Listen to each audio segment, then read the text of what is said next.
বৈষম্য বিরোধী ছাত্র আন্দোলনের কারণে দেশব্যাপী হামলা ভাঙচুরের পর থেকে জেলা পুলিশের সদস্যরা পুলিশ লাইনে অবস্থান নেয়। এরপর থেকেই অরক্ষিত অবস্থা ছিল থানাসহ সকল স্থাপনা। নতুন আইজিপি যোগদানের পর সব পুলিশ সদস্যদের যার যার কাজে যোগ দেওয়ার নির্দেশ প্রদান করেন।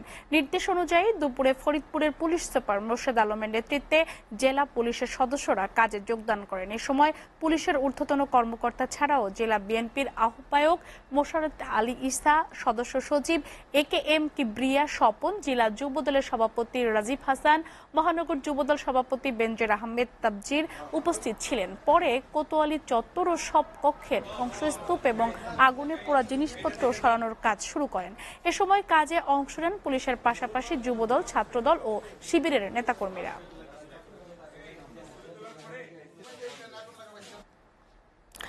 দর্শক, বিস্তারিত জানাতে ফরিদপুর থেকে সরাসরি যুক্ত হচ্ছেন সহকর্মী সোজাউল্লাহ জুয়েল। জুয়েল, ফরিদপুরের থানা এবং পুলিশ সদস্যদের অবস্থান কেমন দেখছেন?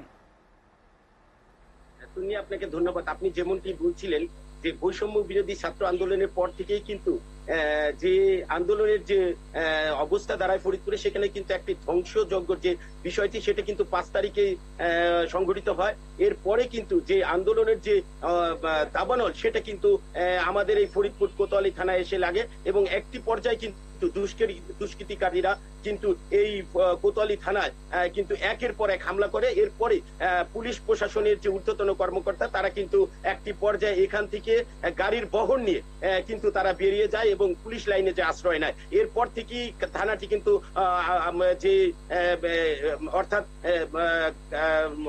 থানাটি একেবারেই হয়ে পড়ে আপনার অরক্ষিত হয়ে পড়ে। এই অরক্ষিত হওয়ার পর থেকেই সেই সুযোগে কিন্তু দুষ্কৃতীরা ভিতরে প্রবেশ করে এবং একের পর এক এই থানার যে চত্বরটি আছে সেই প্রত্যেকটি বিল্ডিং এ আগুন লাগায় এবং এরপরে কিন্তু তারা লুটতরাজ যেটিকে বলে, অর্থাৎ থানায় ব্যবহারের যে কম্পিউটার থেকে শুরু করে তাদের ল্যাপটপ এবং তাদের আসবাবপত্র যেগুলো আছে এবং ট্রাঙ্কের অনেক পুলিশ সদস্যদের টাকা পয়সা অস্ত্র সহ সব কিন্তু মালামাল কিন্তু এখান থেকে লুট করে নিয়ে যায়।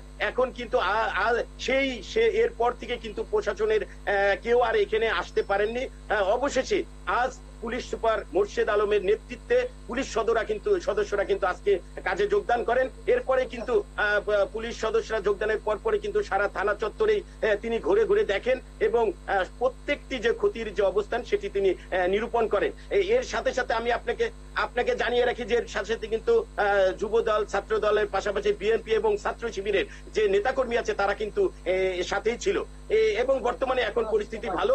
সবশেষে আপনাকে এই তথ্য দিয়ে আমি ফরিদপুর থেকে শেষ করছি। আমি এর বাইরে কিন্তু বৈষম্য বিরোধী যে ছাত্র আন্দোলনের নেতাকর্মী তারাও কিন্তু এখানে উপস্থিত ছিলেন। এই ছিল সর্বশেষ ফরিদপুর থেকে। চলে যাবো তো আপনার কাছে স্টুডিওতে।